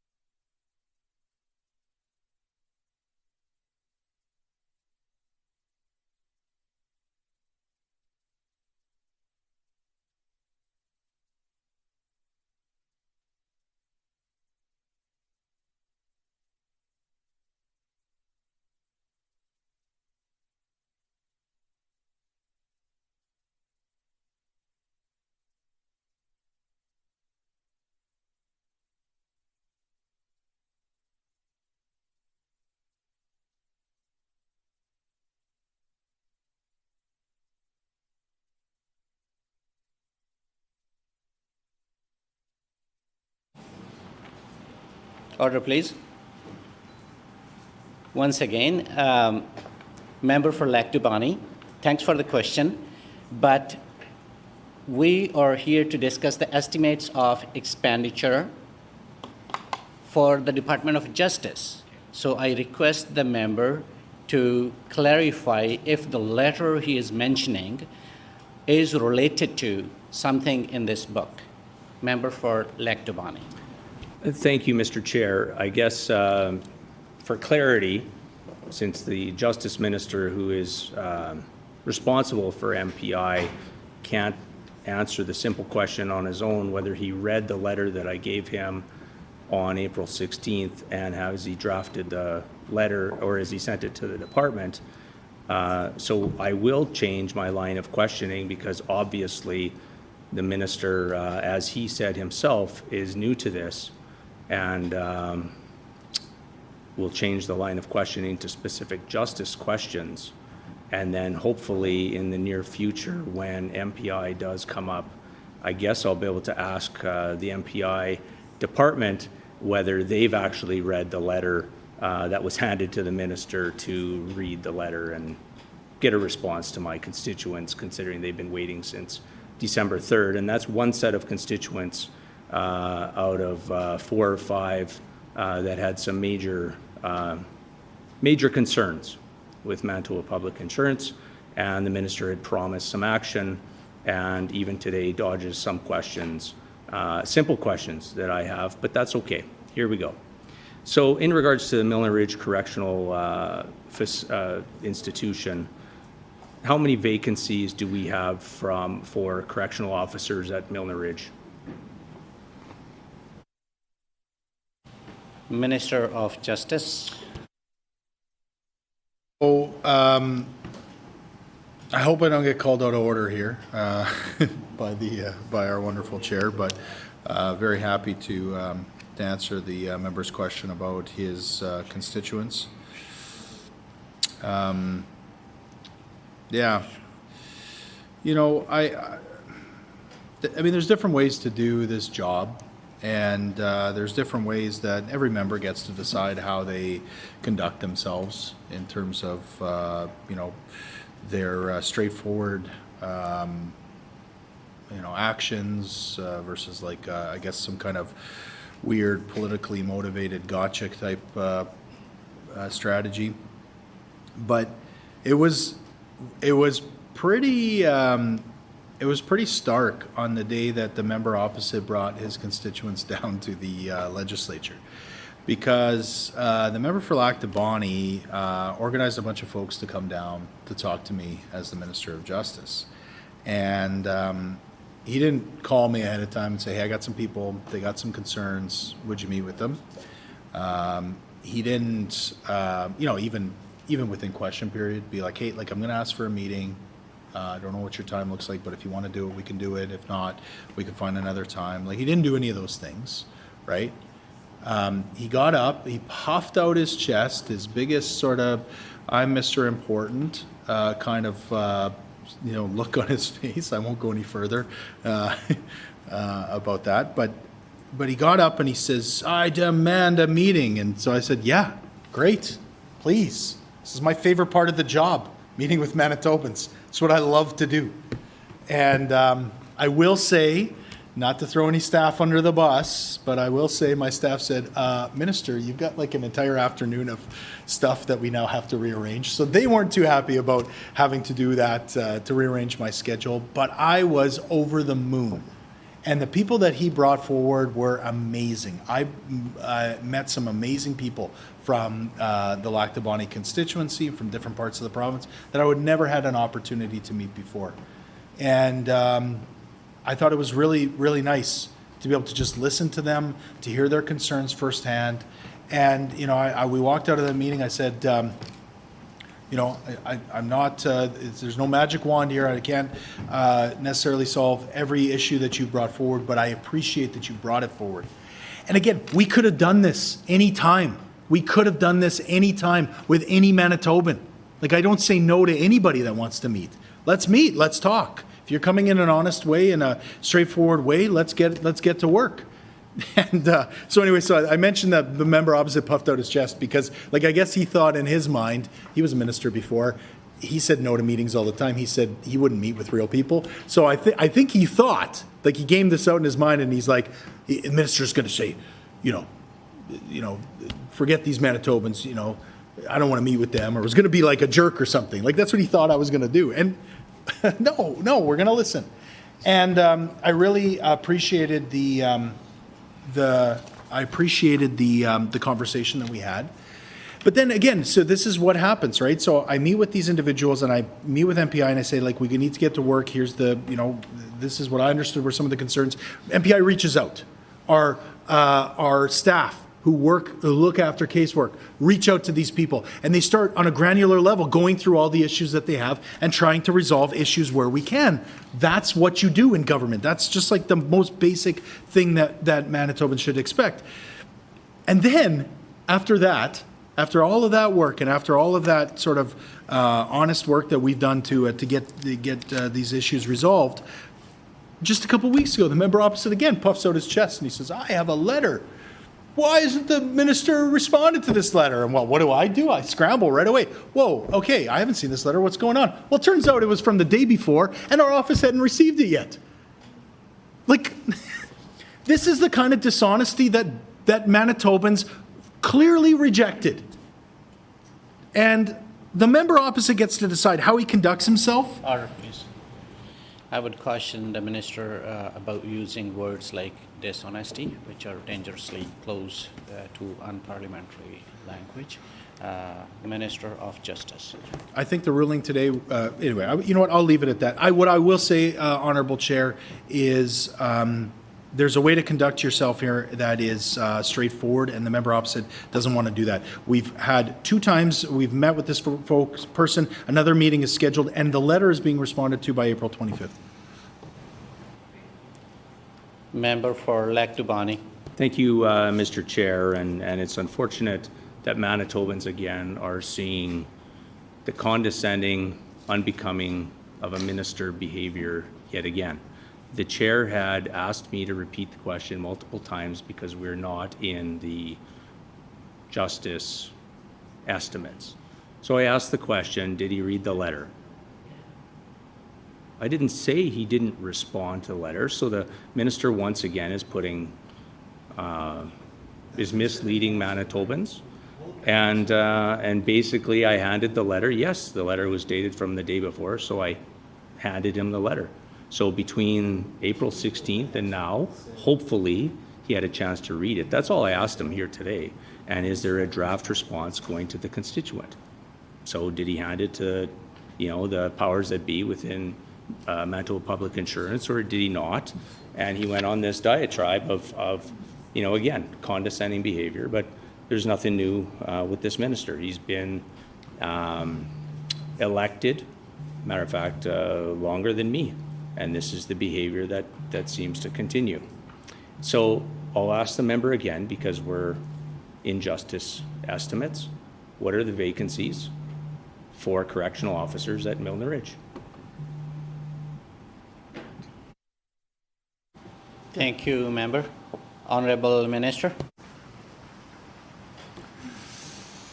So we'll check answer to, maybe I misunderstood, thrust, pull and thrust, whatever the term is in question period. Maybe I misunderstood when the member opposite stood up and said, hey, I got a letter for you, in some kind of like gotcha moment. I think it turns off Manitobans. I think it does. I think they go, what, like, wait a minute. Like, why don't you guys just work through this? Why don't you guys just solve these issues? Why don't you meet with people and talk to people? And like I said before, I'll be very clear. Like, it is my favorite part of the job. I'll do it absolutely any day of the week. I love meeting with people. I love hearing different perspectives. I love learning new things. And I love solving problems. I've been very clear about Manitoba Public Insurance. When we inherited the mess from the previous government, and we could spend all afternoon talking about the mess. It was epic. It was literally unprecedented in this province, a province where we pride ourselves on labor peace, on a balance, a negotiation, and respect with working people, which was broken under the previous government, which was, was so eroded that it resulted in a strike, which I'll mention was right outside my back door, one of the strike, the picket lines. And I spent a heck of a lot of time on that picket line, standing with workers going, yeah, you shouldn't have to put up with this. And so I mention that because I think it speaks to like the damage that was done within the corporation, but more importantly, I think that the mistrust that it sowed amongst Manitobans in their public insurer. I think that's the end game. I think that's what members opposite actually are trying to do, is they're trying to break these systems. They're trying to break our public institutions. They're trying to, erode democracy, erode our crown corporations, to the point where people say, they throw up their hands and say, I don't care, or I'll believe any crazy thing that I see on the internet, or I'll allow the PCs to sell off our crown corporations. I think that's the larger picture, the larger game that's being played. But the member opposite, like on a more personal level, I think he just does a disservice to all Manitobans, because he brings that kind of like, I don't know how to describe it in a parliamentary way, but it's like it's kind of way that's, it's just not necessary. Come to me, let's get to work, let's figure out with your constituents what we can and can't do. Then when we decide, oh, well, you know what, there's nothing we can do, and there's a system that can be changed, and you've got a great piece of legislation you want to bring it forward, and we'll have a debate in the legislature, and Manitobans decide, is that good legislation or bad legislation? Like, that's what we do here. And member opposite, instead, he's got this like, I brought this letter, why didn't the member respond? Well, we did. Multiple times. We had multiple meetings with this individual. I know MPI's reached out, our office has reached out. I sat with this person, I read their letter. I'm willing to meet with them, I'm listening to them. This is what, right? So we're going to continue to do that work. And the repair at MPI, it's another great example where I feel like I've spent 3 years repairing damage. If we had started at square one, who knows where we'd be today with the great things we could do at MPI. But like cleaning up Nova, getting a new CEO, getting the glut of management that was hired up under the previous government out of there and back to the front lines. We've seen the numbers, the customer service satisfaction surveys that are done. It shows that we're trending in the right direction. I'm encouraged by that. There's a lot more work to do. We're going to continue to do that work, and we're going to continue to repair the damage. Work with the board, another thing the members opposite couldn't do. And clean up the mess and give people better service while we keep affordable rates, because that is an incredibly important thing, that advantage that Manitoba has. Member opposite needs to follow along. We've talked about corrections. I'm happy to keep talking about corrections, but I've been very clear it's 0% vacancy, and that includes Milner Ridge. Thank you, Minister. A gentle reminder to all members again to put their questions and answers through the chair, please. Member for Lac Duwani. Thank you, Mr. Chair, and once again, Manitobans, you see that this, not only Justice Minister, but he's also the Attorney General of Manitoba. And you see the behavior by this minister, condescending behavior. And don't get me wrong, probably I'm not on his Christmas card list, but that's okay, because I don't need to be friends with the minister. I just need to be friendly. And so I'm asking friendly questions. And so when he talks about me going and, I don't know what he said, puffing out his chest and those types of things, that's not how it played out at all. December 3rd, I booked the meeting room. I had asked the questions. The minister failed to answer. He's going again. For those of you at home, I'm not sure if there's a room view of committee room, but I'm not sure what type of childish behaviors or attitude he's been taught on the NDP front bench training. But this is unbecoming of a minister. So I've asked him a simple question about vacancies at the Milner Ridge Correctional Institution. He said just at the last couple seconds after a big long diatribe, zero. Okay, there's 0 vacancies for correctional officers at Milner Ridge. My simple question to him was whether he had read the letter or not. It was a 1-pager, very easy reading, handed to him on the Thursday, April 16th, obviously, and he's laughing at that. I don't quite understand why, just whether he read it or not. And it was written the day before. So I wasn't asking for a response from the department to that letter, within the next, day or so. So I have no doubt from what I've heard from all across this great province of ours, northeast, south, and west, that this minister fails to respond to many of his emails and phone calls and those types of things. And when I had the privilege and the honor of being a minister of the Crown, I took meetings. So I did thank the minister at the time as well on December 3rd. Thank you for taking the meeting. Thank you for meeting with my constituents. As the minister knows, the meeting was very emotionally charged. It definitely wasn't a meeting full of anger. It was a meeting of frustration from families that have been dealing with a system that have forgotten them. And the minister had committed to moving forward and to having, seeking some action. As a matter of fact, he said in the meeting that one of the situations should be cleared up fairly quickly because the member actually shared a personal story of his own, and I'm not going to share it today on the record. But it's frustrating and disheartening to see a minister of the Crown respond the way he has, and so we'll stay on the justice estimates. And so just to make sure that I have this right, there's 0% vacancy at Milner Ridge. How many inmates are presently in Milner Ridge, and how many total staff, including correctional officers, are there at Milner Ridge? Thank you, Member. Honorable Minister. So, quoting directly from Hansard, this is the member opposite, this is the member for Lac du Bonny.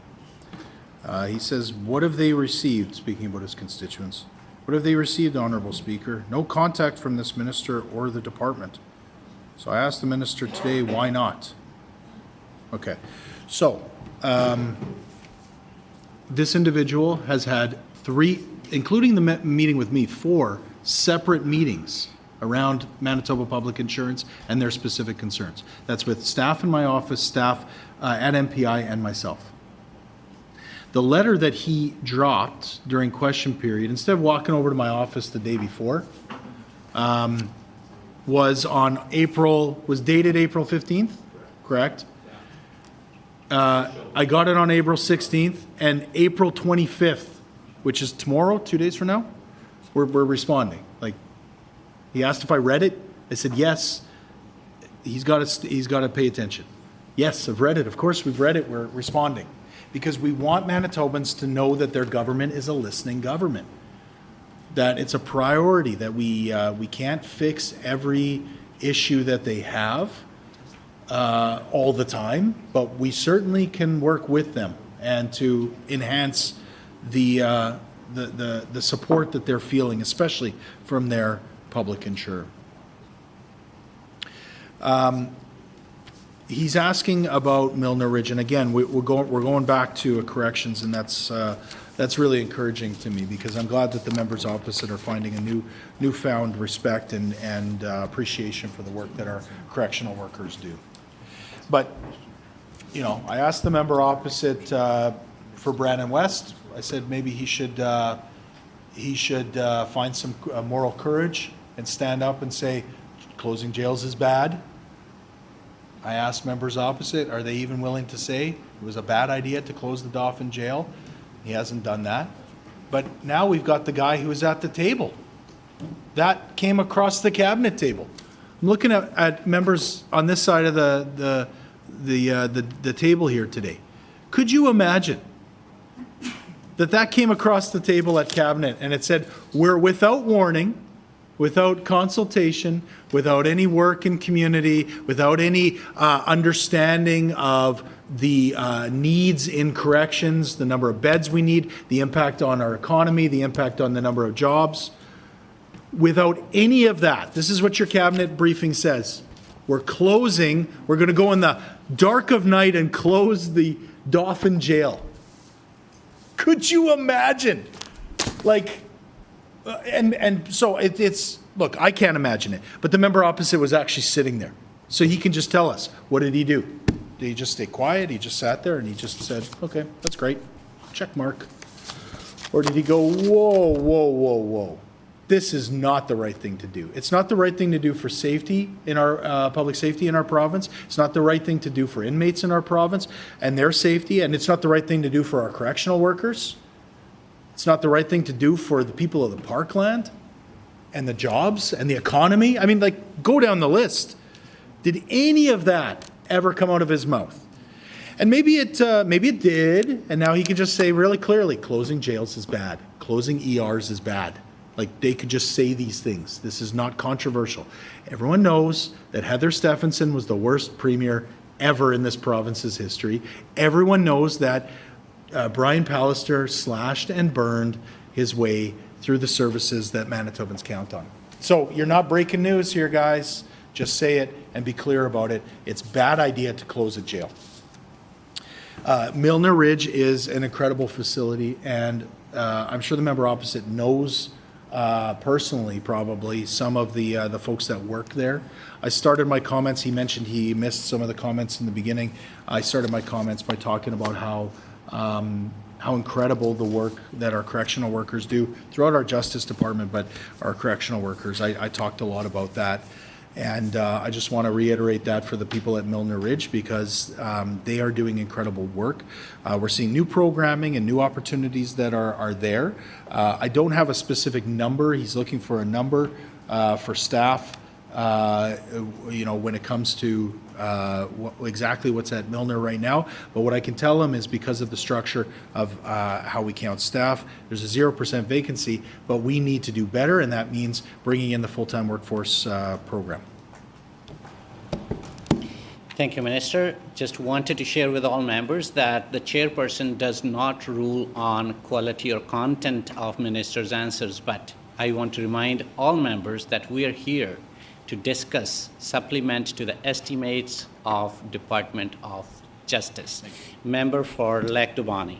Thank you, Honourable Chairperson. And once again, even though the Minister has been here even longer than I have, still comes across as a rookie, not knowing and can't unfortunately listen to the chairperson who's in charge here. And I know that the Education Minister sounds like she has some questions for the Justice Minister, but it's our floor, so we'll keep asking there. She said she's just heckling me, so we'll let her continue on. And again, Manitobans have already seen how both of those individuals are unbecoming of a minister, and she's still going now. So when we talk about Milner Ridge, and I just was waiting for time to talk because the Justice Minister had asked me, of course I was off the microphone because it's his floor at the time, asked me about the date of the letter, and I said, well, it was the day before, and I had mentioned April 16th. So it is April 15th, and so it sounds like the minister is going to be having the department respond to my constituents on April 25th, so that will be in the next couple of days. That's great. I know that the minister talked earlier about perimeteritis, and I hope he has the opportunity to leave the perimeter. I know that he leaves for other things. I know at one time we shared conversations about locations of various cottages and that as well. But invite him to the Lac Du Bonnet constituency where the Milner Ridge is located and actually please. answer some of the questions. The hour being 5 p.m. committee rise.